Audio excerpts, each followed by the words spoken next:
2023년 6월 18일 위험 점검 시작하도록 하겠습니다. 위험 점검 전체적인 내용은 신용 위험부터가 제일 중요하고요. 한계 위험하고 금융권 위험입니다. 금리는 오를 대로 올랐고 이제 오른 상태의 금리, 미국 금리로 그냥 기준으로 하면 5%입니다. 우리나라가 이거는 지금 3.5로 막고 있어요. 잘하고 있는 거고요. 얘보다 높지 않다는 것 자체가 지금은 잘 대응하고 있다라고 보고 있습니다. 근데 이 5% 금리가 지금 이제 0.5 마지막 피크라고 하는데 이거는 거의 한 번에 부러짐을 원하는 인플레이션을 잡는 과정을 통해서 딱 적합하게 들어가려고 하는데 지금 그렇게 되려면은 쪼끔 질질 끌면 안 되고 올해 한 6월 달 이제 지났죠. 7 월, 9 월까지 해서 연결이 될 것 같습니다. 그거는 인제 금리 인상 편에서 한 번 더 이야기 말씀을 드릴게요. 그렇기 때문에 이렇게 금리가 높아지면 시중금리가 대환대출이라는 게 나오지만 대환대출을 못 받는 기업들은 결국에는 부도가 일어나고 그 부도가 일어났을 때 뒷감당을 누가 할지에 대한 물음표는 나와 있습니다. 그러니까 그거를 희석할 정도로 기업의 성장이 우리나라에서 나온다면 괜찮겠지만 그러니까 기업의 성장이 나오는 만큼 기업이 무너지는 거 그게 나오면 괜찮겠지만 기업의 성장이 나오는 것보다 무너지는 큰 기업들이 발생을 했을 때 시장의 위험, 신용 위험이 증폭된다. 그렇게 봐 주시면 됩니다. 한계 위험하고 금융권 위험 이 두 가지도 동일하고요. 금융권 위험은 제2금융권 이하 우리나라의 기업들이고요. 그다음에 미국 중소형 은행들 지금 미국의 이 금리 인상을 하고 금리 동결을 할 때 그 과정들을 보면 이 중소형 은행에 대해서는 지금 감가 그냥 무시한다. 이거는 시스템 리스크가 아니다.'라고 대응을 합니다. 냉정하게 말씀드리면 저는 시스템 리스크였지만 그냥 묻고 간다. 그렇게 보고 있습니다. 기업 규모가 별로 안 크니까. 나중에 큰 기업이 혹은 이제 이 5% 금리가 나타나는 파급 효과가 터졌을 때 그때 위험해질 수 있다라고 보시면 되고요. 지금은 리세션과 관련돼서는 지금 그런 것 같아요. 경착륙에 비슷하게 와 있어요. 이 경착륙은 지나가 봐야 아는 거기 때문에 내년도 상반기까지 지금 시세를 유지하고 2,000 선을 2,200 선을 깨지 않고 밑으로 내려가지 않는다면 경착륙이 맞는 거고요. 혹이라도 여기서 한번 좀 깨져 갖고 더 내려가면 이제 그러니까 지금 경착륙이 맞는 거 이게 깨지면 경착륙이 맞는 거고요. 깨지 않는다면 연착륙이 됩니다. 근데 연착륙이 하려면 지금 2,600 이니까 상당히 큰 지수거든요. 이거에 큰 역할을 하는 게 결국엔 삼성전자, LG 엔솔일 것 같긴 한데 2-4 분기에 삼성전자와 하이닉스의 실적이 중요할 것 같고 2-4 분기에 삼성전자, 하이닉스 실적이 생각보다 엔비디아들의 AI 쪽에서의 성장이 나오고 있어서 '잘하면 막을 수도 있겠다.' 그렇게 보이고 있어요. 그래서 연착륙 쪽으로 갈 수 있는 거고요. 그다음에 금리 인상 일본은 지금 엔이 계속 하락하는 거 보니까 이 모습에서 의미하는 점이 상당히 큰 것 같습니다. 전체적으로 자본을 풀어주는 나라가 일본이 되어가는 역할을 하고 있고요. 결국에는 지금 턴에서 연착륙으로 넘어갈 수 있는 소스도 여기서 발생을 할 수는 있다라고 보고 있습니다. 얘들이 금리 인상을 했을 때 새로운 리스크가 올 거고 앞에 우리가 미국이 금리 인상을 했던 작년과 같은 상황은 한 올해만 잘 버티면은 망각을 하거든요. 그럼 내년에 핫 이슈가 이거가 될 수도 있다라고 보고 있고요. 그다음에 중국의 부동산 이 문제도 같이 한번은 살펴봐야 된다라고 보시면 됩니다. 그럼에도 지금 저는 파란색으로 갈 거고요. 올라갈 수 있습니다. 올라갈 수 있는 거 맞지만 저는 지금은 익절을 통해서 계속 꾸준한 익절이 나오고 있죠. 비중을 줄여 나가고 있고 엔이라든지 그다음 다양한 해지 자산들 빅스도 일부 인제 담고 있고 다시 평단가를 낮추는 전략하고 있고요. 달러도 일부를 매입 시작했고 금도 매수하는 전략을 통해서 해지를 하고 있고요. 개별 종목과 관련해서는 이런 위험 전체적인 위험이 제가 원하는 가치 지금 기준으로 해서 2,200 언저리까지 한번 내려와야 그때부터 '게임을 다시 할 거다.'라고 보시면 될 것 같습니다. 거기 오기 전까지는 꾸준히 참을 거다. 그게 제 위험 점검 6월 18 일자 전체 내용이다라고 보시면 될 것 같습니다. 개별적으로 빠르게 하나씩 보겠습니다.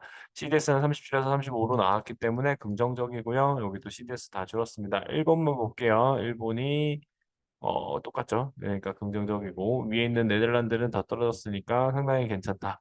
그다음에 터키만 보러 가시면 525가 471 그러니까 CDS엔 문제가 없다. 아직은 신용 위험이 그렇게 불거지진 않고 이게 나오면 급락이 파동이 나올 수 있다라고 보시면 되고요. 한국은행 4 월자 갱신을 했을 때 전체적인 대출 금리가 내려와 있고 있다. 이게 긍정적인 거죠. 여기가 5.26일 때 이제 상당히 높다라고 볼 수 있는데 지금 올랐다 내려오는 거고요. 한계 기업 비유중이 요만큼 되고 여기 있는 것처럼 강주 전남 했을 때 두 곳 그다음에 요렇게 높았는데 세 곳 중 한 곳이 한계 기업이다라고 나오고 있어요. 이런 부분들 같이 연결고리 있고 부채 비율은 8년 만에 최고 그러니까 부채 비율은 빚이 많다라고 보시면 되고요. 지방과 부동산의 양극화가 나오고 있다. 지방 터널의 끝은 소득권이 너무 인제 물건이 없어졌을 때 나올 것 같은데 이거는 밀집도가 계속 높아지지 않을까라고 보고 있습니다. 자 그다음에 제2금융권과 미국권이고요. 여기 대출 잔액도 나오고 있죠. 이3년 말 3 월에 대출 잔액들 정리해 놓은 건데 상당히 높아지고 있는 거고 균열은 밑에서 9 월에 위기설이 나오고 있다는 거 생각하시고요. 뭐 이거는 국가에서 대출을 지금 나눠 주기 때문에 바로 빚을 막을 수 있는 상황이죠. 급등은 아니기 때문에 막아지는 그런 상황입니다. 은행만 활발하다는 거는 제2금융권에서 빚을 못 받는 사람들이 힘들어지고 있다라고 보시고요. 그다음에 상생권 일어나고 2 분기 연체율 상당히 높아지고 있고 제2금융권은 1.4조 이거 4.2조 늘었다는 건 대한대출이에요. 그 제2금융권 수익 구조가 힘들어지고 있고 여기서 꽝 하고 터질 수 있다는 거 생각하시면 됩니다. 펄 같은 경우에는 건너뛴 거 그럼 다음 달에 올릴 수 있다라는 거 다음 FMC에서 올릴 수 있다는 거고 이게 미국 은행발에서도 금융위기 도화선이 있습니다. 지금 인제 여기 5%인 상태예요. 여기서 버티면 좋겠지만 여기 정도까지 치고 올라갈 수 있다. 인플레이션이 다시 올라오면. 그러면 여러 가지 요인들을 생각했을 때 아마 이 선은 되도록이면 안 넘어올 것 같긴 하지만 그래도 시장 위험으로서는 이런 부분들이 발생할 수 있다. 그 정도로 보시면 됩니다. 리세션한 경기 침체인데 지금 연착륙 30%가 강력하게 이기고 있고요. 여기도 50% 미만. 여기서 말하는 거는 경착륙을 얘기하는 거거든요. 50% 미만인데 뉴질랜드는 경기 침체, 그다음에 증권사 보유 자산 가치 하락, 중국도 경기 침체 힘들다. 미국 주식이 더 오른다고 했지만 미국 주식 안에 엔비디아도 포함되잖아요. 그러니까 이게 사실상 섹터별로 다른 흐름을 반도체와 AI 쪽에서의 섹터가 더 좋게 가고 있다라고 보시면 됩니다. GPT 전기차가 성장을 시키고 있는데 전기차가 밀리든 GPT가 밀리는 게 조금 나오기 시작하면 그때부터가 다시 또 조심해야 되는 시즌이고 지금 상태로는 그냥 익절하면서 이 종목들 가지고 있으면 그냥 홀드로 아니면 비중 줄여 가지고 예를 들어서 여러분이 100을 넣었는데 얘가 200만 원 됐다. 그럼 100은 원금 회복하고 그냥 현금으로 가지든지 좀 더 좋은 종목을 한번 찾아보면 좋지 않을까 그렇게 보고 있습니다. 자 그다음에 볼게요.